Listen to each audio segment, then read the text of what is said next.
Bonjour et bienvenue. Installez-vous confortablement et profitez de cette histoire. N'oubliez pas de vous abonner et d'activer les notifications. Michael ajusta le col de sa chemise devant le miroir, prenant une profonde inspiration comme quelqu'un qui se prépare à une épreuve qu'il préférerait éviter.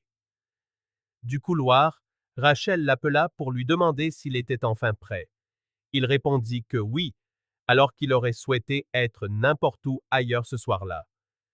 L'invitation à la soirée de son entreprise était arrivée des semaines plus tôt, et depuis, il cherchait sans relâche une excuse pour ne pas y aller. Mais Rachel avait insisté. Elle avait dit que c'était important, que tous ses collègues seraient là avec leurs conjoints et que ce serait une bonne occasion pour lui de mieux comprendre son environnement de travail. C'était l'une de ces situations où refuser semblait impoli, presque insultant, et derrière son sourire se cachait une attente qu'il ne voulait pas décevoir. Sur le trajet, Rachel parlait avec animation d'une nouvelle campagne sur laquelle elle travaillait, mentionnant avec enthousiasme à quel point Brian, son supérieur direct, avait loué son dévouement.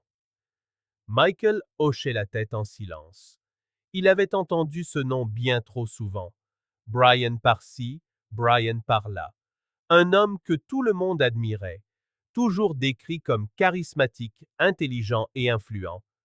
Et ce soir, il allait enfin rencontrer cette figure qui semblait avoir pris une place plus importante dans la vie de sa femme qu'il ne l'avait imaginé.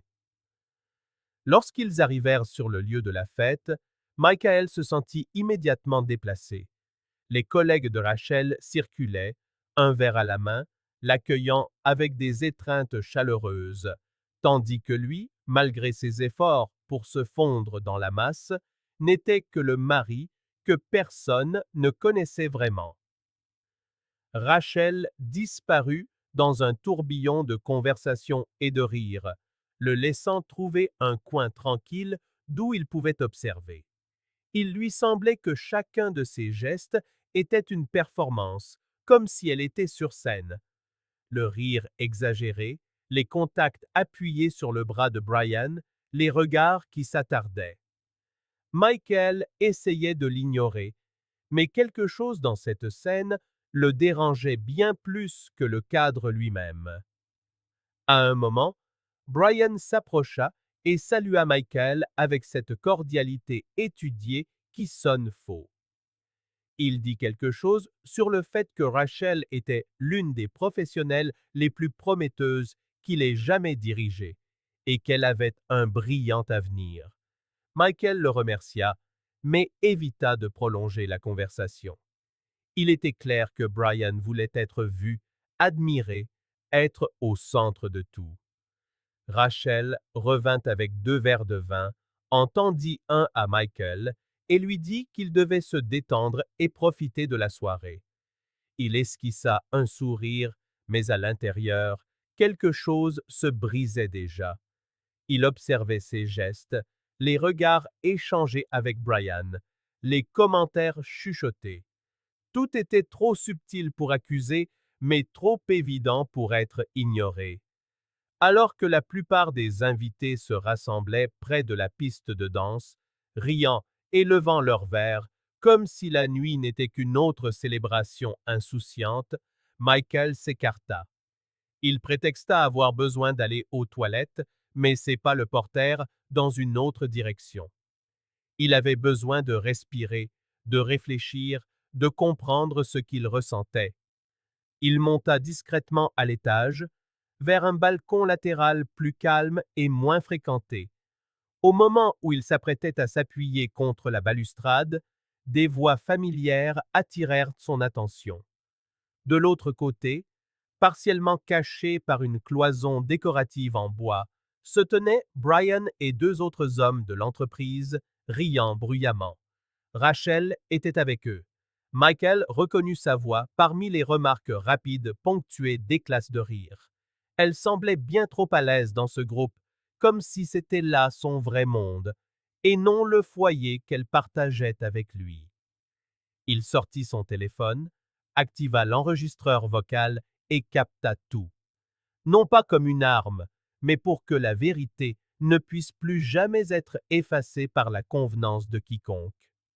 Brian, toujours en représentation, parlait avec une emphase exagérée, gesticulant comme pour se vanter. Michael restait là, immobile, observant sans être vu. Je lui ai dit, lança Brian d'un ton moqueur, provoquant les rires des deux hommes à ses côtés. Si tu veux grimper les échelons ici, il faut savoir jouer le jeu.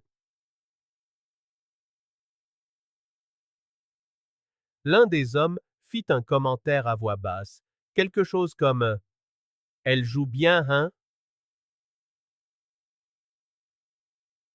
Et Brian ne se fit pas prier pour répondre. Elle sait exactement comment me faire plaisir.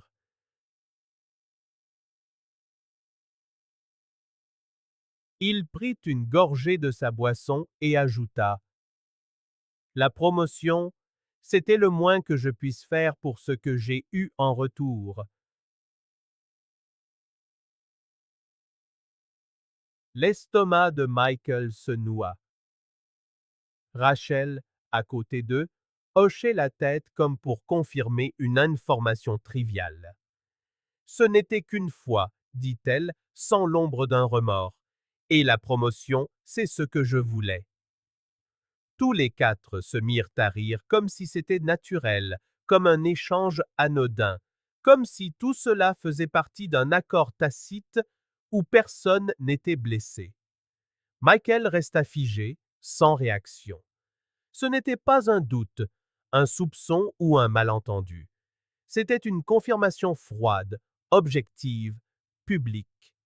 Il parlait comme s'il n'existait pas, comme si l'alliance à son doigt ne signifiait rien, comme si leurs années de mariage n'étaient qu'un décor pour une négociation égoïste. Il resta immobile un instant, le téléphone toujours en train d'enregistrer, les yeux fixés sur un point quelconque du balcon. Son esprit tournait en boucle. La trahison n'était pas seulement physique, limitée à l'acte lui-même. C'était le cynisme, la façon dont ils riaient tous, l'absence totale de regret dans ses paroles. C'est cela qui le brûlait de l'intérieur. C'était comme si la réalité qu'il pensait maîtriser avait été démantelée en quelques secondes sous ses yeux, par des gens qui se moquaient de sa confiance comme d'une mauvaise blague. Il sauva l'enregistrement, glissa le téléphone dans sa poche et redescendit. La salle de bal semblait la même, mais pour lui, tout avait changé. La musique jouait, les invités dansaient, trinquaient, riaient. Michael traversa l'espace comme s'il portait de la dynamite dans sa poitrine. Il ne savait pas encore exactement ce qu'il allait faire, mais il savait qu'il devait agir. Il ne pouvait pas faire semblant, et il ne pouvait pas laisser tout cela se terminer en silence. Rachel était accoudée au bar, discutant avec une collègue du marketing. Michael se dirigea vers le DJ et lui demanda un instant d'attention. Le type hésita, pensant à une plaisanterie, mais Michael lui montra son téléphone et expliqua qu'il n'avait besoin que de 30 secondes, juste ça. Le DJ, ne comprenant pas le contexte, mais sentant le sérieux dans le regard de Michael, brancha le câble auxiliaire. La salle fut emplie d'un bref grésillement, puis le silence, et la voix de Brian résonna dans les haut-parleurs. Elle sait exactement comment me faire plaisir. La promotion, c'était le moins que je puisse faire pour ce que j'ai eu en retour. L'enregistrement continua. Ce n'était qu'une fois, et la promotion, c'est ce que je voulais. La voix de Rachel, claire, presque désinvolte. Quelques secondes suffirent. L'impact fut immédiat. Les conversations s'arrêtèrent. Les verres se posèrent sur les tables. Un groupe de 3 femmes échangea des regards choqués. L'un des directeurs, qui s'apprêtait à lever son verre, le rabaissa. Brian, qui se tenait près de l'entrée, devint blême. Rachel se tourna lentement vers la source du son et chercha Michael du regard. Il se tenait à côté de la cabine du DJ, impassible. L'atmosphère, qui quelques secondes plus tôt pétillait d'animation, sombra dans un silence pesant. Personne ne bougeait. Brian tenta de sourire, comme s'il s'agissait d'une blague de mauvais goût, mais il n'y avait plus de place pour le théâtre. L'enregistrement prit fin. Michael débrancha son téléphone et le remit dans sa poche avec le même calme que quelqu'un qui referme un tiroir plein de souvenirs indésirables. Rachel traversa la salle et s'arrêta devant lui. Elle essaya de dire quelque chose, mais il la regarda sans colère, sans perdre le contrôle. Il n'y avait que de l'épuisement, celui qui vient quand on a tenu quelque chose à bout de bras, seul, pendant trop longtemps. Elle lui toucha le bras, lui demanda ce qu'il faisait, mais il resta silencieux. Brian, réalisant que tous les yeux étaient maintenant tournés vers lui, tenta de prendre la parole. Il fit 2 pas vers le centre de la pièce et commença à se justifier, disant que tout avait été sorti de son contexte, que ce n'était que des propos de couloir et qu'il avait exagéré pour impressionner ses amis. Personne ne répondit. Le silence des autres invités fut la pire des réponses qu'il aurait pu recevoir. Une femme des ressources humaines chuchota quelque chose au directeur administratif, qui quitta immédiatement la pièce, téléphone à la main. Rachel parla de nouveau, demandant à ce qu'ils discutent en privé, suppliant Michael de l'écouter avant de tirer des conclusions définitives. Il rompit enfin son silence par une phrase sèche et calme. « Tu as déjà dit tout ce qu'il y avait à dire. » Et il tourna les talons. En quittant la salle de bal, il entendit des murmures, certains feignant que rien ne s'était passé, d'autres clairement secoués par ce déballage public. Michael s'en fichait. Il traversa la réception, récupéra ses clés de voiture auprès du voiturier et monta à bord. Son téléphone se mit à vibrer 1 fois, puis 2.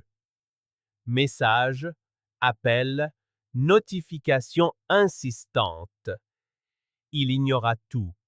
Il passa le téléphone en mode avion et le posa sur le siège passager. Cette route familière lui parut différente cette nuit-là. Il ne s'enfuyait pas. Il laissait derrière lui une partie de sa vie qu'il avait étayée d'attente, d'espoir et de routine. Pour la première fois depuis longtemps, il respira sans sentir de poids sur sa poitrine. Rachel ne l'avait pas perdu à cause d'une erreur. Elle l'avait perdu en traitant cette erreur comme une partie naturelle du jeu, un coup stratégique dans une dynamique malsaine où tout était permis en échange d'une promotion. En conduisant, il repensa à toutes les fois où il s'était demandé s'il était suffisant pour elle, combien de fois il avait douté de lui-même quand elle rentrait tard ou évitait de parler de son travail, combien de fois il avait tenté de donner un sens aux changements subtils de son comportement. Maintenant, tout s'éclairait. Il n'y avait pas de folie dans ses soupçons, seulement de l'instinct. Arrivé à la maison, il gara la voiture dans le garage et resta assis quelques minutes, le regard fixé sur le volant. Le silence autour de lui contrastait violemment avec le bruit qui résonnait encore dans son esprit. Il releva la tête, sortit et entra. Leur maison avait l'air identique. Le cadre photo toujours sur l'étagère. Le plaid bleu jeté négligemment sur le canapé. Les lumières de la cuisine encore allumées. Mais tout semblait étranger. Il monta dans la chambre, enleva sa chemise et la jeta sur le lit. Il ouvrit la valise rangée dans le placard et commença à y mettre quelques vêtements. Il n'avait pas encore décidé s'il partirait ce soir ou le lendemain matin, mais il savait que c'était fini. La différence maintenant, c'est qu'il n'avait plus besoin de crier, de supplier ou d'exiger des explications. Il avait vu, il avait entendu, et surtout, il avait ressenti. Et quand la vérité arrive avec une telle clarté, toute parole supplémentaire devient inutile. Michael se réveilla avant le réveil. Il était encore tôt, mais il avait passé trop de temps à faire semblant de dormir. Il se leva, alla à la cuisine et se prépara un café. Il le but en silence, adossé au comptoir, le regard perdu dans le vide. Chaque gorgée lui rappelait que sa vie traversait un point de rupture, un de ces moments qui marquent à jamais un avant et un après. Des fragments de la nuit précédente revenaient sans cesse. L'enregistrement résonnant dans la salle de bal, les regards gênés, la tentative pathétique de Brian de justifier l'injustifiable, l'expression de Rachel essayant de maîtriser une situation qui lui échappait déjà. Michael n'était pas pressé. Il était déterminé à ne plus vivre en pilote automatique. Rachel dormait encore dans leur chambre. Après la fête, elle n'était pas rentrée avec lui. Elle était arrivée des heures plus tard, avait allumé la lumière de la chambre et tenté d'engager la conversation, mais il n'avait même pas ouvert les yeux. Son silence fut sa seule réponse. Ce manque de réaction l'avait fait renoncer. Pour la première fois, elle semblait à court d'arguments, ou peut-être de courage pour maintenir l'image qu'elle avait construite ces dernières années. Il passa les jours suivants à bouger mécaniquement. Travail, maison, repas simples, nuit à fixer le plafond, essayant de démêler la suite. Ce n'était pas de l'impulsivité. Michael voulait être sûr que chaque pas à partir de maintenant serait ferme et irréversible. La douleur de la trahison ne concernait pas seulement sa fierté, elle concernait la confiance brisée, l'intimité vidée de son sens et les petites choses qui n'avaient plus de logique. Rachel tenta de le joindre. Un jour, elle prépara son dîner préféré et le posa sur la table, comme pour essayer de ramener la normalité. Il la remercia, mais mangea en silence. Un autre soir, elle suggéra qu'ils parlent, peut-être même qu'ils essaient une thérapie de couple. Il l'écouta, lui laissa l'espace pour s'exprimer, mais à la fin, il répondit simplement « Je ne suis pas en colère, je ne ressens plus la même chose, c'est tout. » Elle fut surprise par la fermeté de ses mots, comme si elle s'était attendue à des cris, des accusations ou des éclats. Mais ce qui blessa le plus Rachel, c'était le vide qu'elle voyait maintenant dans ses yeux. Le Michael qu'elle connaissait, celui qui hésitait, qui évitait les conflits, n'existait plus. L'homme en face d'elle était différent, plus calme, plus direct, plus conscient de lui-même. Le troisième jour après l'incident, il rassembla ses vêtements, tria des documents, prépara une valise et la mit dans le coffre de sa voiture. Il le fit calmement, sans fanfare. Il était prêt à partir. Rachel l'attendait dans le salon, assise sur le canapé. Quand il apparut, les clés à la main, elle se leva et demanda « Où vas-tu » Michael répondit sans hésiter « Loin de tout ça. » Elle tenta de lui barrer le passage dans le couloir, le suppliant d'au moins écouter tout ce qu'elle avait à dire. Elle pleura dans un mélange de colère et de culpabilité, disant qu'elle avait honte, que cela n'aurait jamais dû arriver, qu'elle l'avait regretté à l'instant même où elle avait réalisé ce qu'elle était sur le point de perdre. Elle implora une autre chance, disant qu'elle quitterait son travail, couperait les ponts avec Brian, ferait n'importe quoi pour retrouver ce qu'ils avaient eu. Michael l'écouta jusqu'à ce qu'elle se taise, attendant une réponse qui soulagerait le poids qu'elle ressentait. Alors il dit: Je croyais que tu m'aimais. Maintenant, je vois que tu me tolérais. Ce n'est pas de l'amour, c'est de la commodité. Rachel s'effondra sur le sol du salon, murmurant des phrases décousues entre deux sanglots. Il ne recula pas. La traversée avait déjà commencé. Il ouvrit la porte d'entrée et sortit sans se retourner. Rachel resta là, sur le sol, les mains sur le visage, entourée par le son de sa propre respiration saccadée. Pour la première fois, elle ressentait vraiment les conséquences de ses choix, non pas comme des erreurs, mais comme des ponts brûlés, sans aucune chance de reconstruction. Michael se dirigea vers un petit appartement meublé qu'il avait loué 2 jours plus tôt. Il n'en avait parlé à personne. Il ne voulait ni explication, ni justification.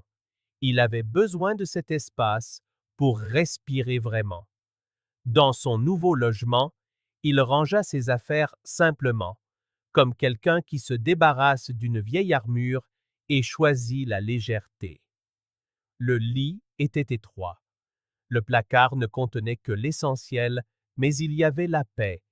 Une paix dure, difficile, solitaire, mais une paix saine, sans faux semblant. Les jours passèrent et il garda le silence. Rachel appela des dizaines de fois. Elle envoya des messages vocaux, de longs textes, même des lettres qui apparurent pliées sous la porte de son appartement. Dans l'une d'elles, elle écrivait qu'elle avait démissionné, qu'elle était prête à tout recommencer à zéro, qu'elle reconnaissait chaque mauvais choix qu'elle avait fait et qu'il lui manquait, même dans les plus petites choses stupides du quotidien. Elle disait qu'elle s'était réveillée tard, mais qu'elle s'était enfin réveillée. Michael lut tout. Il ne supprima rien, mais il ne répondit pas non plus. Ce n'était pas de la vengeance, c'était de la protection. Il avait déjà donné toutes les chances tant qu'il y avait encore du respect. Maintenant, tout retour serait comme accepter des miettes là où ils avaient partagé un festin. Il préférait recommencer seul plutôt que de continuer à prétendre que l'amour vivait encore là où il n'y avait que du regret. La douleur était là, bien sûr. Il était impossible d'effacer une histoire partagée si longtemps, mais il y avait aussi un sentiment de dignité de se retrouver. Michael sentait que pour la première fois depuis longtemps, il faisait des choix pour lui-même, non pour maintenir les apparences ou éviter de contrarier les autres, et cela, aussi difficile que ce soit, était libérateur. Il n'avait pas tout perdu. Il s'était retrouvé lui-même, et c'était là sa plus grande victoire. La nouvelle de l'enregistrement se propagea dans l'entreprise comme une traînée de poudre le matin suivant la fête. Beaucoup étaient déjà au courant avant même de mettre les pieds au bureau, car certains invités avaient filmé la scène et l'avaient envoyée sur les groupes de discussion entre collègues. Ce n'était pas une rumeur. C'était une bombe concrète, avec un son clair, des voix reconnaissables et des déclarations indéniables. Les ressources humaines agirent rapidement. Brian fut convoqué à une réunion d'urgence avec la haute direction. Il tenta de nier, de dévier, de prétendre que ce n'était qu'une plaisanterie sortie de son contexte, mais l'audio, les vidéos et son historique de comportement avec d'autres employés rendirent sa défense insoutenable. Le jour même, sa lettre de licenciement lui fut remise, et il quitta l'entreprise sans adieu, sous les regards froids de ceux qui ne le respectaient plus.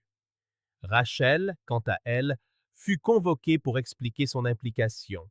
Il ne s'agissait pas seulement de la relation intime avec un supérieur, ce qui violait en soi le code de conduite de l'entreprise, mais du fait qu'elle avait accepté des avantages directs en échange.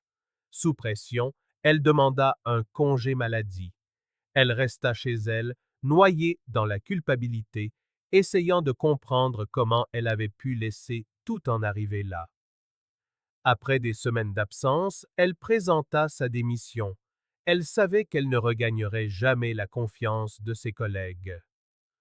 Pendant ce temps, Michael s'installa dans sa routine au nouvel appartement. Il se mit à aller au travail d'un pas plus léger. Quelques amis lui demandèrent ce qui s'était passé, et il répondit simplement qu'il réorganisait sa vie. Il ne ressentait plus le besoin d'expliquer les détails. Il était en paix avec son choix. Avec l'aide d'un avocat, il entama la procédure de divorce. Rachel suggéra de la retarder, proposant qu'ils essaient de se reconnecter pendant la période de séparation. Il la remercia, mais resta ferme. Les papiers furent signés quelques semaines plus tard, sans conflit ni dispute sur les biens. Michael laissa derrière lui tout ce qui lui rappelait ce chapitre. Il voulait repartir à zéro sans fardeau. Rachel emménagea dans un petit appartement en location près de la maison de sa mère. Elle se mit à étudier pour des concours administratifs, cherchant à reconstruire sa vie sur une autre voie. Elle ne fréquentait plus les mêmes cercles. Elle évitait les regards, évitait les souvenirs. Brian disparut de la ville. Certains dirent qu'il avait déménagé dans un autre État. D'autres prétendirent qu'il avait monté une petite société de conseil avec l'argent qu'il avait économisé. Mais il ne manqua à personne. Son départ fut perçu plus comme un soulagement qu'une perte. Michael, au final, redécouvrit quelque chose de précieux, lui-même. Il apprit que la paix ne vient pas du silence, mais de la vérité, des décisions fermes, des choix qui honorent qui nous sommes et ce que nous sommes prêts à accepter. Il n'était pas devenu un homme amer, simplement un homme plus lucide, plus entier, et c'était là sa véritable victoire. Merci d'avoir suivi cette histoire. Si elle vous a plu, n'oubliez pas de vous abonner à la chaîne et d'activer les notifications pour ne rien manquer de nos prochaines publications. À la prochaine fois.